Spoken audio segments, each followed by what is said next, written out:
வயநாட்டில் ஏற்பட்ட பெரும் நிலச்சரிவில் சிக்கி உயிரிழந்தோர் எண்ணிக்கை 293ஆக அதிகரித்துள்ளது.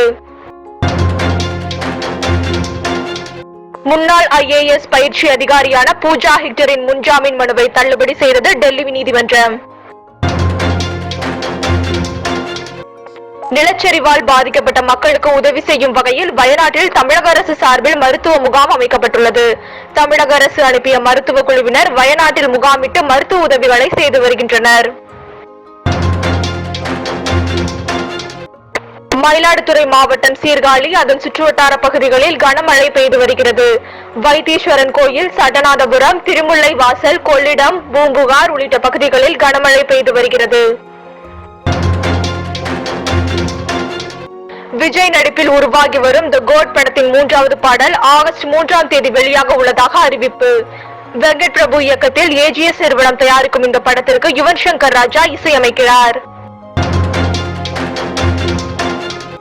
உதகை அருகே மாயார் கிராமத்தில் பட்டப்பகலில் சிறுத்தை நடமாட்டம் உள்ளதாக மக்கள் அச்சம் தெரிவித்துள்ளனர். மசினகுடி வனப்பகுதியில் இருந்து தண்ணீரை தேடி மாயார் கிராமத்துக்குள் சிறுத்தை வந்ததாக தகவல் வெளியாகியுள்ளது. வேர்களை தேடி திட்டத்தின் 2ஆம் ஆண்டில் வருகை தந்துள்ள 15 நாடுகளைச் சேர்ந்த இளைஞர்களுக்கு முதல்வர் வாழ்த்து தெரிவித்துள்ளார். ஒகேனக்கல் காவிரி ஆற்றில் நீர்வரத்து மாலை 4 மணி நிலவரப்படி வினாடிக்கு 2.05 லட்சம் கனஅடியாக அதிகரித்துள்ளது. லைகா நிறுவனத்துடன் மேற்கொள்ளப்பட்ட ஒப்பந்தம் பற்றி தனக்கு எதுவுமே தெரியாது என ஐகோர்ட்டில் நடிகர் விஷால் சாட்சியளித்துள்ளார். வெற்றி காகிதத்தில் தன்னிடம் கையெழுத்து பெறப்பட்டதாக நடிகர் விஷால் சென்னை உயர்நீதிமன்றத்தில் தெரிவித்துள்ளார்.